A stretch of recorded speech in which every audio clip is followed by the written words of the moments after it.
हरे कृष्णा कृष्णा कृष्णा हरे हरे, हरे राम राम राम हरे हरे।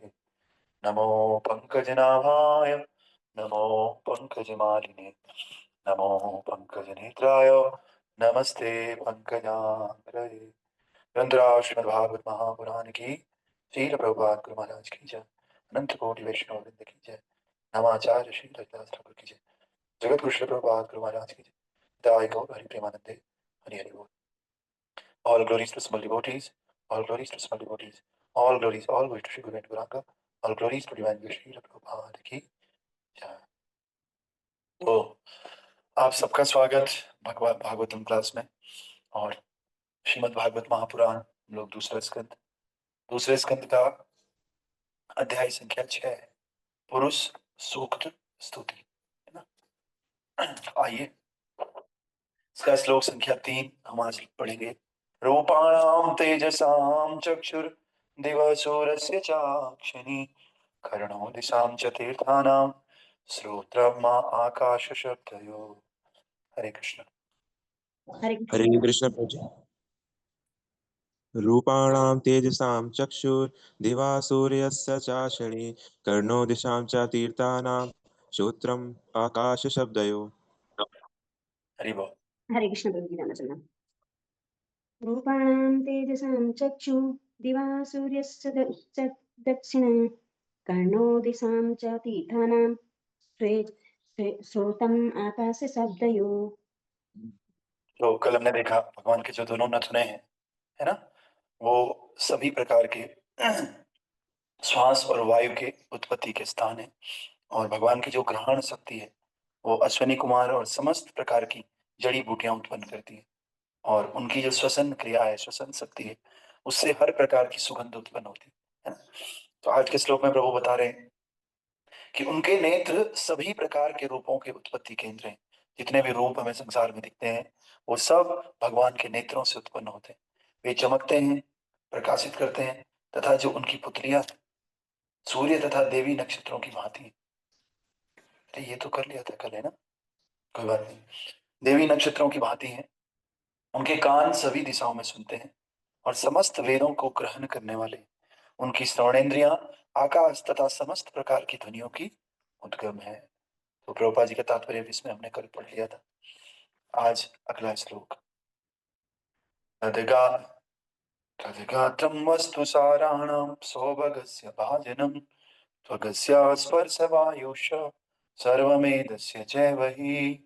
तदगात्रं वस्तु साराणां सौभगस्य च भाजनं त्वगस्य स्पर्शवायुष सर्वमेधस्य चैव हि। उनके शरीर की ऊपरी सतह सभी वस्तुओं के सार एवं समस्त शुभ अवसरों की जन्म स्थली है। उनकी त्वचा गतिशील वायु की तरह सभी प्रकार के स्पर्श का उद्गम तथा समस्त प्रकार के यज्ञों को संपन्न करने का स्थान है।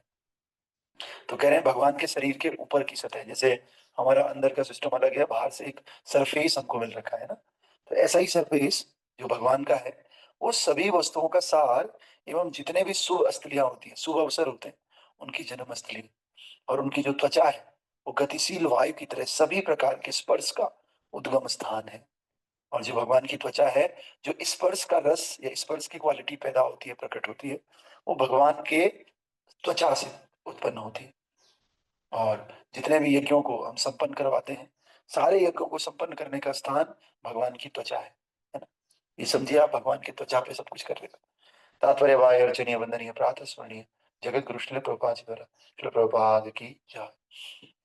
प्रभुपाद बता रहे हैं वायु सारे लोगों का गतिशील तत्व है, अतएव इच्छित लोगों को जाने के जनन केंद्र है। ये यज्ञ उनके शरीर की ऊपरी सतह है और समस्त शुभ अवसरों के उद्गम है। तो भक्तों, ये ऐसी चीजें हैं जो हम लोग नहीं समझ पा रहे हैं। और हम ये सोच रहे होंगे कि भाई भगवान से कृष्ण के लिए तो भागवतम बोला जाता है, लेकिन ये यहाँ पे कृष्ण की लीलाएं तो कहीं दिखी नहीं। ये तो थोड़ा सा फिलोसॉफिकल हो रहा है और थोड़ा सा इसमें तो कुछ अलग ही दिख रहा है। तो एक्चुअली लोग भगवान की लीलाओं को बहुत चीप ले लेते हैं आजकल। तो इसलिए भगवान ने क्या किया, पहले वेद व्यास जी ने भगवान के बारे में बताया कि भगवान कितने महान है, भगवान सब चीजों की जड़ है। जब हम भगवान के 10वें अध्याय में जाएंगे इस भागवतम के। तो कोई ये ना समझे कि भैया ये तो कोई ऑर्डिनरी किताब है और ये तो किसी एक नवयुवक है, एक नवयुवती है, उनके बीच में प्रेम का आदान प्रदान है, उसकी किताब है। तो ऐसा कोई ना समझे। उसके लिए 9 स्कंदों का प्रिपरेशन वेद व्यास में देते हैं। 9 स्कंद पहले देते हैं कि पहले इनको पढ़ो, पहले समझो कि ये सृष्टि के सारे स्रोत भगवान श्री कृष्ण है और उन्हीं भगवान श्री कृष्ण की लीला हम 10वें अध्याय में बता रहे हैं। और एक्चुअली इन 9 अध्याय को अगर कोई पढ़ता है ना, तो पढ़ने के बाद वो शुद्ध हो जाता है। और जब वो शुद्ध हो जाता है, प्योर हो जाता है, तब वो 10वें स्कंद को पढ़ने की योग्यता प्राप्त करता है। जब तक हमने ये 9 स्कंद अच्छे से नहीं पढ़े, तब तक हम 10वें स्कंद पढ़ने लायक नहीं है भक्त। इसीलिए हम सबको पहले ही 9 स्कंद दिए जाते हैं कि आप इनको पढ़ो पहले, है ना। आइए अगला श्लोक। रोमाण्यद्भुजजत्थितानां येर्वा यज्ञस्तु संभृतः केशस्मनुस्रखानस्य शिलालोहा भ्रविद्युताम्। उनके शरीर के रोम समस्त प्रकार की वनस्पति के कारण है, विशेष रूप से उन वृक्षों के जो यज्ञ की सामग्री के रूप में काम आते हैं। उनके सिर तथा मुख के बाल बादलों के आकार हैं और उनके नाखून बिजली, पत्थरों तथा लौह अयस्कों के उद्गम स्थल है ना। उनके शरीर के रोम समस्त प्रकार की वनस्पति के कारण। आप समझिए, अब आप वनस्पतियों को देखोगे तो समझोगे ये भगवान के बाल है ना। विशेष रूप से उन वृक्षों के जो यज्ञ की सामग्री के रूप में काम आते हैं, है ना। उनके सिर तथा मुख के बाल बादलों के आकार है।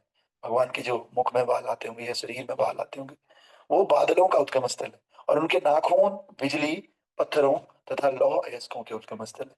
भगवान के जब नाखून है, वहां से बिजली उत्पन्न होती है, पत्थर और जो लोहे हैं, कठोर चीज, इन सब का उद्गम स्थान। तात्पर्य भाई अर्चनीय बंदनीय प्रातः स्मरण जगत गुरु श्री प्रभुपाद जी द्वारा श्री प्रभुपाद की जय। तो भगवान के चमकदार नाखून बिजली उत्पन्न करते हैं और सारे बादल उनके सिर के बालों पर टिके रहते हैं। अतः भगवान के शरीर से जीवन की सभी प्रकार की आवश्यक वस्तुएं एकत्र की जा सकती। इसीलिए वेद इसकी पुष्टि करते हैं कि भगवान समस्त वस्तुओं के कारण है। श्री भगवान समस्त कारणों के परम कारण है ना? तो कल हम ये श्लोक पढ़ेंगे। बाहवो लोकपालानां रायसं क्षेम कर्मणाम्। तो भगवान की भुजाएं बड़े बड़े देवताओं तथा जन सामान्य की रक्षा करने वाले अन्य नायकों के उद्गम स्थल है। इसको और पढ़ेंगे अभी आगे कल भी। तो आप सबको बहुत बहुत धन्यवाद। ग्रंथराज श्रीमद् भागवत महापुराण की जय। श्रील प्रभुपाद गुरु महाराज की जय। अनंत कोटि वैष्णव वृंद की जय। हिताय गौर हरि प्रेमानंदे हरि हरि बोल।